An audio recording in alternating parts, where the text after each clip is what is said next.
Hotels aren't just a place for your friends and family to stay during the holidays. In Philly, they are also a place to toast the new year.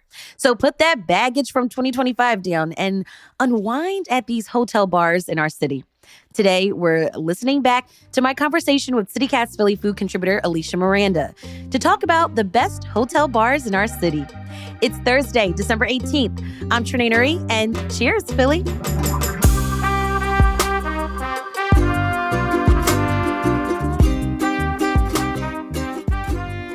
Alicia, let's talk about great bars in the city that happen to be in hotels.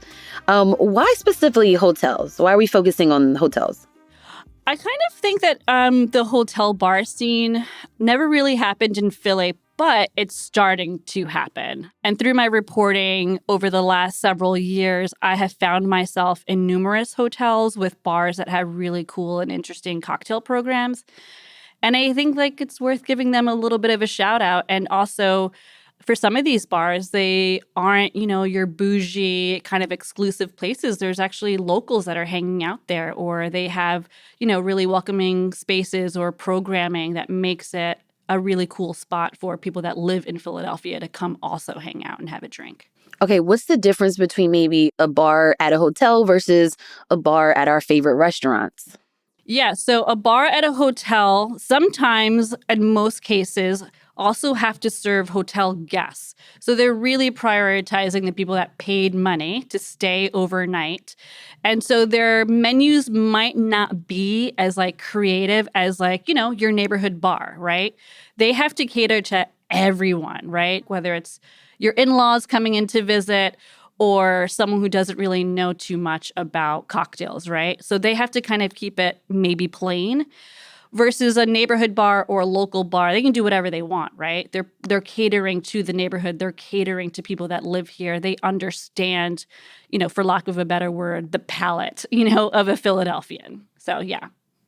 With that, sometimes, we know where to go for certain drinks or Bob and Barbara started the citywide. So have you in your research found that a hotel bar has a signature drink or is there a trend happening now that we should maybe go and taste? That's a good question. I think that some hotels are really leaning into the partnership with the food menu and the chef and the restaurant. So there's a clear synergy. So hotels like Anna and Bell, which is in that Fishtown, Kensington border area, they have the restaurant Bastia up in the front, which is very Mediterranean, but also Sardinia focused because of the chef.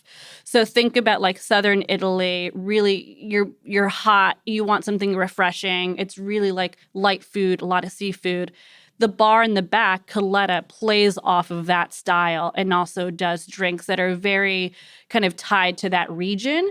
So there's a synergy between the food and the drink menu. So I think that's kind of a standout example.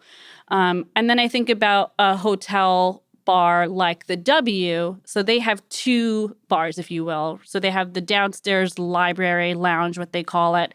And then there's a seventh floor wet deck or a rooftop bar. So those are two entirely different environments, right? The lobby is dark, moody, chandeliers and high ceilings and lots of dark colors. And it's very much a place where people are gathering before they go out. There's, DJ sets that I've been at. It's just a different vibe. And also because it's a little bit more corporate, right? Versus upstairs at the seventh floor wet deck, that's a pool, patio. It wraps around. There's kind of different spaces up there. You have the pool part. So there's cabanas there. There's people lounging and tanning and drinking poolside. But then around the bend, there's the secret garden, they call it, which is obviously overflown with a lot of flowers. It's really hidden. It's really quiet. It's really serene, which is really nice. Also to kind of you kind of forget you're in Center City. You want to have a pina colada. You want to have a spritz. You want to be there all day. And so it's a completely different menu. And so, they are catering to two different audiences. All right, let's go through some of your top picks. What are we drinking at Coletta's? So I think that Coletta has probably the best spritz in Philadelphia. I don't like an Aperol spritz because I think it's too much on the Aperol and it's too sweet. Their spritzes rotate seasonally, so there's always different garnishes. They put like fresh herbs in there. It just really, they give thought and intention to that spritz. They're not just dumping some juice in there, which I really appreciate.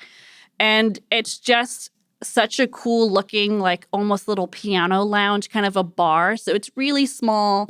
I think it only has 24 seats between, the seats at the bar and the seating area. You're in this really lovely kind of throwback mid-century lounge. So there's a lot of warm wood tones. There's marble green tables. The seating is very intimate, very low seating, like kind of loungy. And then you have the bar seats. It's really sexy without being like overly romantic. You can come with your friend or you can come here for date night. I think it's like you're not even eating and drinking in Philadelphia. You're in Sardinia, having a cocktail. The patio is right outside. In the summertime, they do have a pool deck. So like it's indoor, outdoor. And like there's really nothing better than being there at 4:00 with a spritz in hand. And then another bar that I am at probably way too much, but I'm always at A Bar and A Kitchen, which is directly under AKA on 18th Street. So it's a really relaxing environment. It's super casual, lots of chatter. People are always talking. It's very lively, which is really nice. It's very neutral colors, very open, lots of big windows, floor-to-ceiling windows. So it's one of these great places, especially if you're going to go by yourself. You will be entertained just by people watching in Rittenhouse. If you find me at A Kitchen, that means I'm there probably having lunch around 2:00 with a glass of wine and probably on my laptop. And then if you find me at A Bar, which is right down the hall, not many people know there's like 2 bars in the same building. I'm probably at A Bar right at 4:00 on Thursdays. And that means that I've been out in the field reporting, doing interviews, and I'm starving. And I need a cocktail. And so I'm getting the burger and a cocktail at A Bar. What cocktail? Anything. Like their menu changes up pretty often. And what I love about it is, I'm never getting the same cocktail. That staff, it's pretty cool that everyone has a drink that they've contributed to that menu, which is really nice. It's not just like, the bar manager created all the drinks and they're just making them. That's special. They have a say in that bar menu, which I really love. And likewise, A Kitchen, I'm always asking like what wine they're most excited about that week to pour me. So those are definitely my favorites. So we did talk about, these hotel bars having corporate menus. Do the menus change based on the season?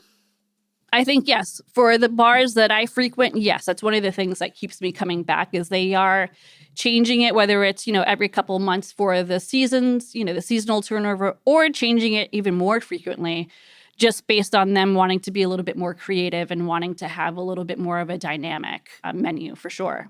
We've been talking about cocktails, but how are hotel bars in the city catering to folks that are not drinking alcohol? Yeah, I think certainly citywide and nationally, we're seeing more bars cater to low and no alcohol programs, specifically for hotel bars that I've been to where I actually myself have ordered NA cocktails. So the W has a pretty expansive section of NA cocktails. They do have what's called a Paloma, which is their NA Paloma, which is really delicious. And then what's interesting at a place like Coletta, they're actually making like house-made sodas. So, and they also make like their own tinctures. They're able to do stuff in-house to make it, not that you're just drinking juice. It's a little bit more interesting and you feel like you're having the same quality and the same level of a drink as, the people that you're with. So I think those are 2 examples for sure that are not just thinking like, oh, okay, NA is just a trend that's happening right now. Let me just throw something on the menu. They're being thoughtful about it for sure. We'll have more on this story after the break.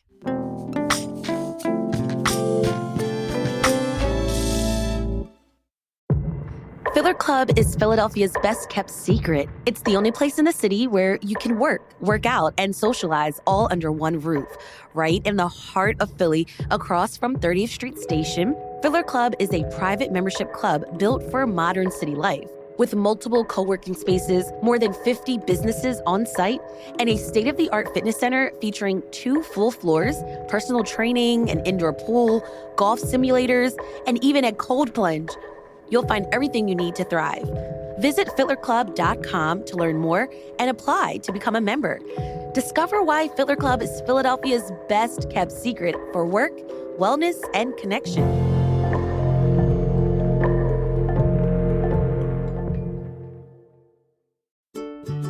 Hey y'all, I don't know why it's so hard for me to find the perfect personal gift for the people closest to me. This year though, I'm skipping those last minute gift cards and I'm sending them an Aura frame.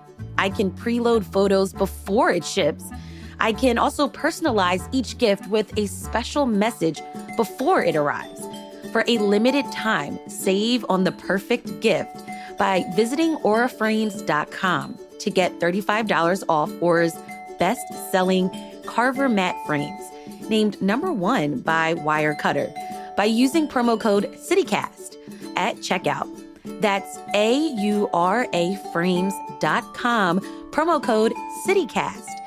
This deal is exclusive to listeners and frames sell out fast, so order yours now to get it in time for the holidays. Support the show by mentioning us at checkout. Terms and conditions apply. You mentioned we'll catch you around 4 o'clock eating dinner. So that took me to happy hour. Tell me how these hotel bars present happy hour specials. Yeah, so at Coletta, they are doing for the warm weather months, a typical Italian aperitivo hour where you can go at 4 o'clock and order a drink. And then with your drink, you get a little snack. So it might be a little cup of olives or some nuts or some crackers. But it's just like the traditional way that you would have aperitivo hour in Italy, which I really appreciate. So another place that I really love to go, which is probably the most corporate hotel of them, but it's at the Four Seasons. So I do love to go to Sky High, and I do love to go to Vernick Fish. Vernick Fish opens at 4:30, so that's a really lovely place to go to for an early drink, pre-dinner drink. I think one of the sleeper hits about Vernick Fish is that they actually have an interesting agave program. Typically you would expect agave, which is tequila, mezcal, sotol, at a Mexican spot, right? Or at a Latino spot. But because one of the bartenders, John Bamonte, just happens to really love agave and is very good friends with the Tequilas family here in Philadelphia, he's developed a pretty wide-ranging curation of agave spirits. So that's a really fun place for me to go where I might have like a poke bowl, and have a sip of whatever agave he's excited to pour me. So I think that's kind of an unexpected option when you go to Vernick Fish to keep that out. And, certainly Sky High upstairs is absolutely gorgeous. Yes, the cocktails are expensive, as everything else is, but those cocktails truly are some of the most impeccable cocktails I've had. They're really interesting. They don't have such a, corporate back bar, which means they're sourcing other interesting spirits. So I do say, if you can splurge or want to splurge, definitely check out Sky High. Just take me. What about Condessa? That's also on your list. Yeah, Condessa, I think, makes my favorite Paloma in the city. It just hits the spot. Their Paloma, they use El Tesoro tequila, which I really love. But even though they're a hotel, they do not actually do room service. So sometimes what you might find at a hotel bar, which also, like I was saying at the beginning, they have to prioritize hotel guests, right? So if you're offering room service, that probably means like the bar and the kitchen have to prioritize those orders over, people sitting at the bar maybe. So because Condessa and El Techo do not service the Moto Hotel guests, they have to come downstairs. It doesn't feel rushed. You can sit there, you can chill. Condessa. So Condessa's the ground floor restaurant. That is like a beautiful, airy, it does feel like you're in Mexico, you know, you're off the coast somewhere. It's spacious. It's all open. You can't see the kitchen, but you can see the bar. There's lots and lots of seating. And then upstairs at the rooftop El Techo, it is actually a covered rooftop, which makes it a really great place to be there year round. You get really cool skyline views. There's lots of high top seating. So it's kind kind of like a make it whatever you want kind of a thing. It's great for groups for sure. That is probably one of my favorite happy hours. You know, they are doing Mezcal Mondays where it's half price Mezcal every Monday. They have a lot of rare Mezcal. So if you're into that, that's awesome. I just go there honestly by myself and have some tacos and a paloma, and I'm like the happiest person in the world. Truly. Something that you said, and I feel like maybe that's the theme, is that you almost forget you're in Philly, but then this is like your welcome to Philly. Mm-hmm. Yeah, I think that's part of what a hotel should be, right? Like maybe you want to feel like you're not in the city, that you're somewhere else, but you're right downtown, right? Like it's totally accessible. You know, it's walk-in friendly. You don't have to necessarily make a reservation. So I think that's kind of the best part of going to a hotel that really does tout itself by being welcoming to locals and wanting to engage with the community. All right, this might sound like a weird question. I don't know. I want to know the etiquette when you go to a hotel bar. I think for me, if you're going to be a hotel bar that wants to tout itself as like, yeah, we're local, we want locals to come here, then you have to lean into the Philly come as you are style. You know, like one of the reasons why I love A Bar and A Kitchen is I've been in those places literally in sweatpants. And So you don't have to dress up. No one has to dress up. This is Philadelphia. Obviously, people want to, you know, go out for a night and dress up, but you shouldn't have to. And I think that would be a telltale sign if a hotel bar doesn't have, you know, a formal dress etiquette or expectation. When should you go to the hotel bar? I mean, my answer is you should be able to go to a hotel bar whenever you want, right? You shouldn't have to just save it for that special occasion date night or anniversary or even a first date. I think you should be able to go whenever you want. You know, for me, I end up going during the weekdays. I'm not really at a hotel bar on the weekends. But yeah, I think like consider going to a hotel bar, obviously, for all those special occasions, or if you want to impress someone, or, you know, maybe you're doing the opera or doing a show and you want to get a drink before or afterwards. I think those are obviously great options. But I think you should be able to go to a hotel bar, walk in any night of the week and feel like you can get in, you can get a seat and feel comfortable and get great service too. Well, let me ask you this. Which hotel bar is the best for singles? So I have witnessed probably the most bad first dates at A Bar. So please stop taking people to A Bar. I talk with my friends about this. I talk to the bartenders about this, not to put you guys on blast, but really bad first dates. And what I mean by that is, you know, the heterosexual man has not taken the time out to research what his, you know, date is interested in and just assumes she's going to like this place. She's going to love these cocktails. No. Bad vibes. So your advice is to do research before going on the date. Got it. Yeah, for sure. Yeah, I think alternatively for a nice first date, yeah, go to Bastia, go to Colada. A little bit more chill, not as high expectations for sure. Yeah. Where should we go if we want to impress someone? Oh, definitely go to Fish or a Sky High for sure. Yeah. You know, maybe get some champagne to start, get some bubbles. Yeah, or if you really want to impress, go off menu. You know, ask your server, ask your bartender what they're excited about these days, what they're drinking, and see where that leads. All right, Alicia Miranda, thank you so much for being on CityCast Philly today. Glad to be here.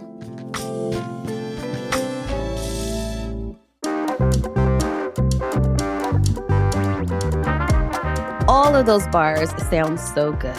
That is all for us today here on CityCast Philly. If you enjoyed this episode about the best hotel bars in the city, share this with a friend and make those reservations. Also, leave us a review and hit the subscribe button. Be sure to sign up for our morning newsletter, Hey Philly, to learn more about what else Philly's talking about.